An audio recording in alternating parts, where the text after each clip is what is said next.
Ereshkigal, A New Look at an Old Goddess by Jody Bower. Sumerian and Akkadian literature. Ancient goddesses Ereshkigal. Most discussions of the myth of Inanna and Ereshkigal focus on the story from the point of view of Inanna, but what about her sister? In Ereshkigal, A New Look at an Old Goddess, Jody Bower asks questions and offers possible answers about Ereshkigal's side of the story. A Sumerian Akkadian myth dating back at least 4,000 years tells the story of Inanna, the Queen of Heaven, descends to visit the underworld realm of her sister Ereshkigal, only to be stripped naked, transfixed by Ereshkigal's eyes of death until she dies and her body hung on a hook to rot. 3 days later, she is revived and ascends to heaven once again. The majority of writers who address this myth see it as a metaphor for a woman's psychological descent and return. They focus on the story from Inanna's point of view, taking Inanna to be the primary character in the story. Ereshkigal is treated as a chthonic force, an instinctive energy rather than an individual in her own right. She's often referred to as an example of the dark feminine, those aspects of feminine that have been disavowed or identified as bad or dangerous by society. I think we should be calling it the darkened feminine, to recognise the shadow at work, because the traits we put into the shadow that we disavow or refuse to recognise are not bad or dangerous in themselves. The darkness is in the eye of the beholder, who cannot see these traits without judgment. It is not inherent in the traits themselves. When I studied this myth, I couldn't stop wondering about Ereshkigal's point of view. Why is she in the cave of the underworld in the first place, and why doesn't she leave? What can we learn from her about the many other women in society who are Ereshkigals themselves, by chance or by choice? Why is she so angry? What does she really want from Inanna? What lesson is she trying to teach her sister, and does she succeed? Some background. Ereshkigal and Inanna were the primary goddesses of Sumerian, Babylonian and Assyrian mythology. Ereshkigal was the twin sister of Enki, Lord of the Earth, and her name means Lady of the Great Earth or Lady of the Great Place.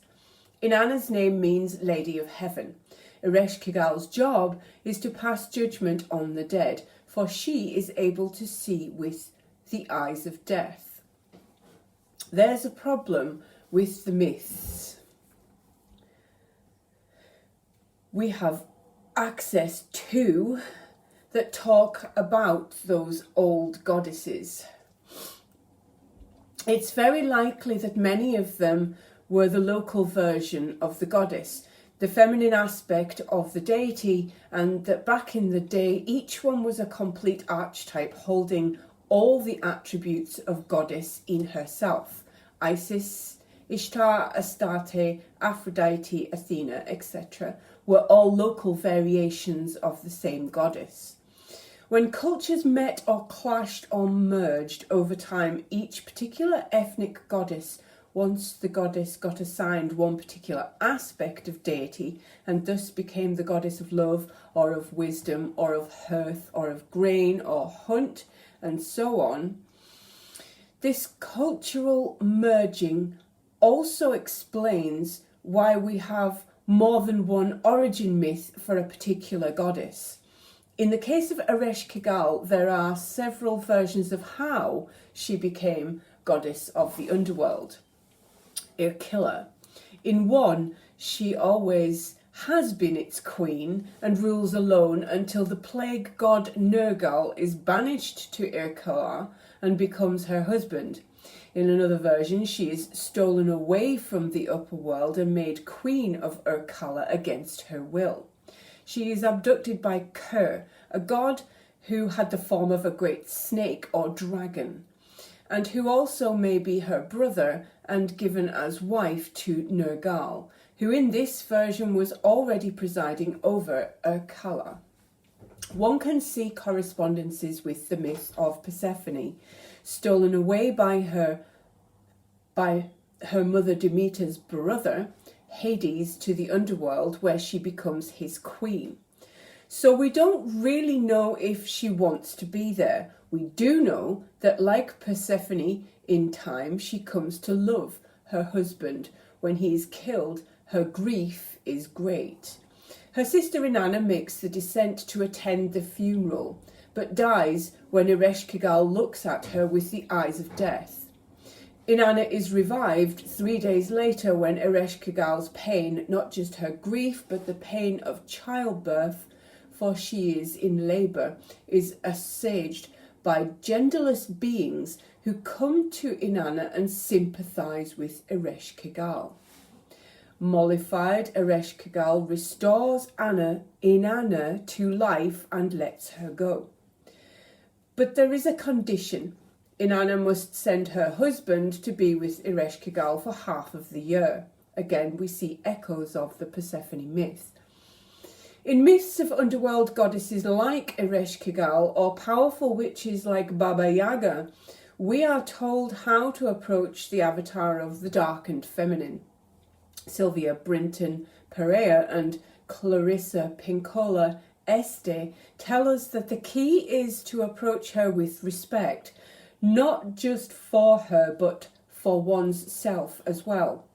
Empathy, acknowledgement of another person's reality, is a form of respect. When treated with respect, acknowledged as legitimate and worthy, the powerful darkened feminine teaches us what we need to know, gives us the gift we need most, and lets us go. But first, we have to stand solidly on our own 2 feet before her, conveying the idea that we too deserve respect. A teacher is not going to bother teaching a lazy or indifferent student. A woman of wealth is not going to bestow a legacy on an unworthy heir. They will test us. We have to pass the test. This is a metaphor for how one approaches the unconscious aspects of the psyche. Whether doing dream work, seeking guidance from the unconscious, or trying to unlock one's creativity, one first has to extend an invitation to the psyche, indicate to the psyche that yes, I am willing to speak to you, to let you speak, and I will listen. I've worked with people who tell me that they never dream, or if they do, never remember their dreams. I tell them to put a pad of paper and a pen beside the table, and bingo, they start to dream and remember their dreams. The pad of paper and pen are a signal to the psyche that I'm listening. Sitting down to meditate is a signal that I'm listening.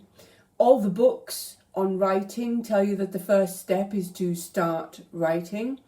You have to show up at the page first, and then the words will come. Even if you have no idea what they're going to be about, there has to be a sincere, respectful invitation. Inanna demonstrates her willingness to encounter Ereshkigal, her darkened self, by giving up some aspect of her heavenly life at each of the 7 gates to the underworld, until she stands naked before her sister. Similarly, Vasilisa agrees to clean and organise Baba Yaga's hut every day. Psyche agrees to sort the seeds for Venus. Andrea Sachs meets the impossible tasks set by Miranda Priestley, the devil who wore Prada. Each of these women says to the witch or goddess, I will do what you ask of me. They do so and gain her respect in return, and there's a payoff for them as a result. The common view of this myth is expressed by Jean Shinoda Bolen. Ereshkigal, as a contemporary archetype, represents inner or rejected or repressed aspects of an Inanna woman, or woman in general. A woman who is more like Ereshkigal than Inanna has qualities that are introverted and unrelated, devalued and rejected. She is wounded and angry, often depressed, can be ill, and is not allied with men with power.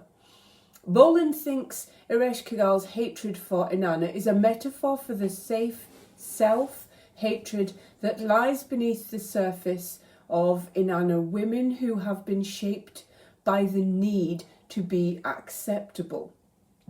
Inanna's death is the death of her former nice persona. A woman who can no longer be Inanna finds herself becoming Ereshkigal and discovers the self-hatred, worthlessness, hostility, pain and rage that she avoided feeling and knowing until now the blinders drop away. Thus, Ereshkigal's hatred is actually Inanna's self-hatred projected onto another. As happens, most of us tend to project our own problematic traits onto other people so we can feel free to judge and dislike those traits without feeling shame. However, I think Ereshkigal is more than the sum of our disavowed selves, the nasty bits we don't want to admit to, and I also think the projection goes both ways. I believe Ereshkigal represents a wisdom that Inanna lacks, the ability to see the world as it truly is. The capacity for clear, unwavering sight is a common theme in stories about goddesses and witches, women of power. Sylvia Brinton Pereira says that such a woman teaches other women how to see, not what might be good or bad, but what exists before judgment. The woman of power sees clearly without emotion. She sees and accepts the world as it truly is. She's not fooled, and all too often people are fooled. By seeing the world in terms of what she wants to believe, she holds to no belief system, no fantasies. Inanna, on the other hand, has been too compliant with a perpetuated fantasy, like many women who have complied with the fantasy that they are the pretty nice, undemanding girl that society wants them to be.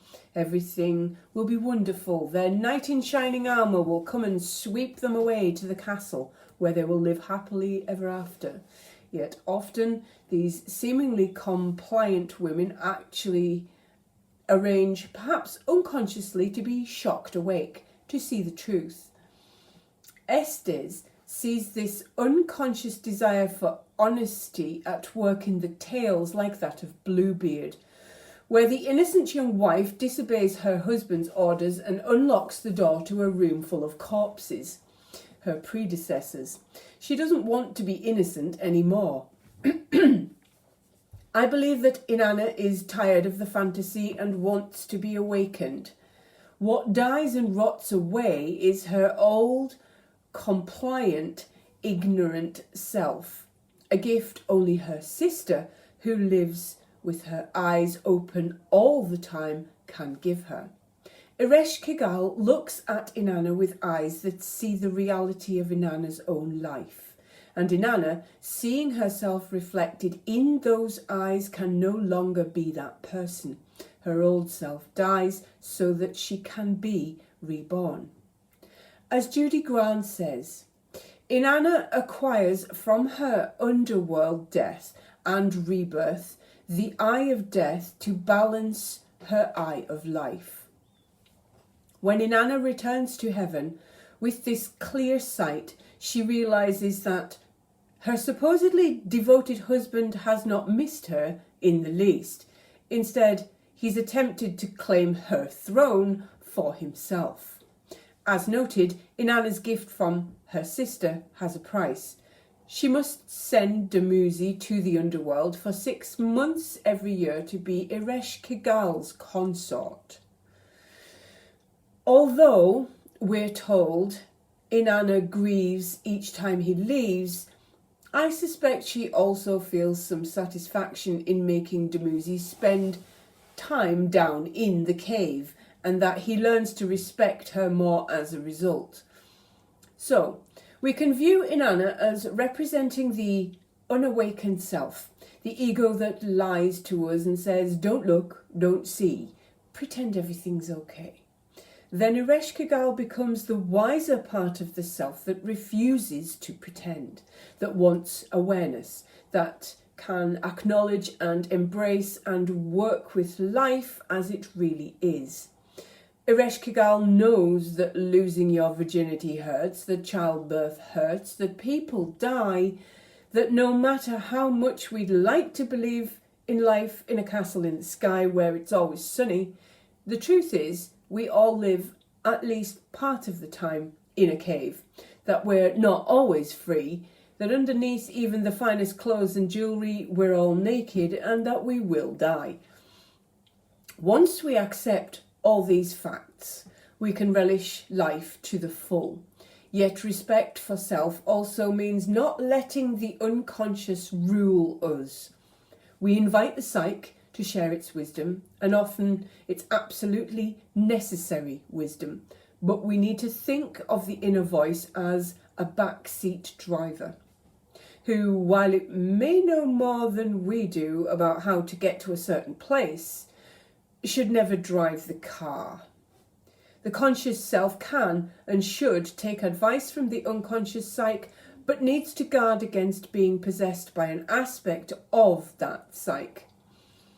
If one lets one's Ereshkigal dark side take over, if one focuses only on the harsh aspects of life, there's a great danger of becoming stuck in the cave all the time, angry and bitter and resentful of the Inannas. For example, a single mother tied down by the claims of her children and the necessity of working 2 or 3 jobs to make ends meet can understand Ereshkigal's pain and jealousy of Inanna, who is free to go wherever she wants, has a husband who pays for everything, maybe even servants to do all the housework. Inanna spends 3 days in the cave, but Ereshkigal lives there.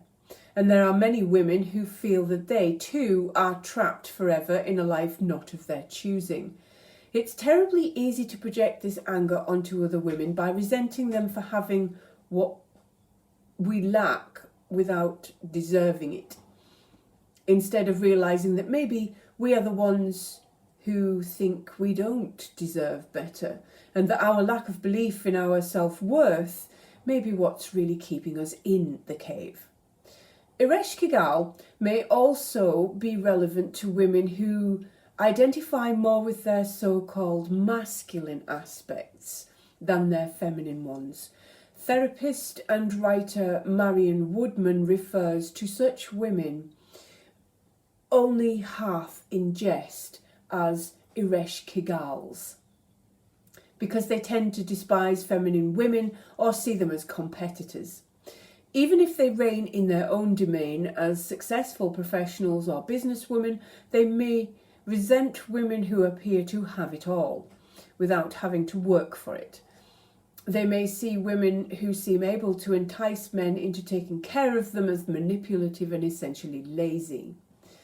This resentment can keep them from getting in touch with their own needs and also with their seductive selves. I see a self-esteem issue here as well in the women who can't claim the right to be taken care of some of the time.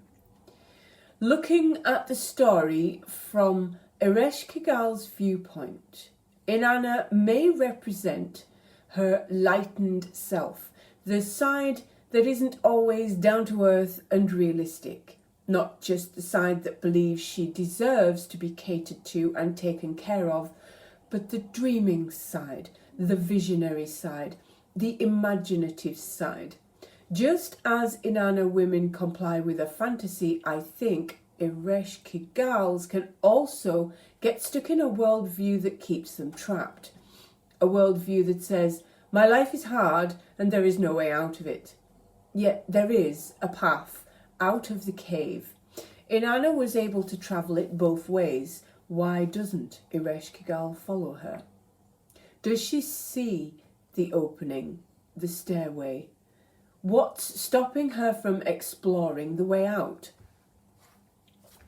I lived in Ereshkigal's cave for a long time myself, but at some point it dawned on me, pun intended, that I could ascend back to the world of light, that I was in fact choosing to stay in the cave, partly out of rage at what had happened to me. One can nurse a grievance much better in isolation, but also, and more importantly, because I believed that the cave was all I could expect. With the help of a wise counsellor, I changed that belief. I started to believe that I deserved better. I'm not denying that some women get handed a very difficult life and that entrance to the stairway might be almost impossible to see beyond all the obstacles in the way. But the woman who tells herself that there never will be a staircase for her dooms herself, because she will never even look for it. As Joyce Meyer puts it, being negative only makes a difficult journey more difficult. You may be given a cactus, but you don't have to sit on it. How often do we encounter people who have chosen what I call the path of bitterness? The people who counter all attempts to help them by clinging even more strongly to their pain. Even Ereshkigal eventually allows the androgynous beings to soothe her and help her through the pain. The doorway to the stairway does not open by itself. Even if it is opened by another, it may not be possible for the one in the cave to exit at that time. I think the Ereshkigal woman cannot leave the cave until she opens the door herself. She needs to take responsibility, which is another way of saying that she needs to stop seeing herself as a victim and take her power back from wherever she's projected it away. She needs to stop complaining and look for the doorway. So it goes both ways. Inanna needs to be more realistic some of the time, stop always living with her head in the clouds. She needs Ereshkigal's eyes of death. But also Ereshkigal needs to become aware of how she is invested in staying stuck in the cave and take on Inanna's eyes of life. The power of believing she can, in fact, change her life. Ultimately, of course, the goal is integration of both Ereshkigal's ability to see and deal with life as it really is, and Inanna's ability to claim her own power. How do we do this? The myth tells us the answer: respect for all aspects of our being. Unconditional respect for the totality of one's self at every moment, in the cave or in the sky.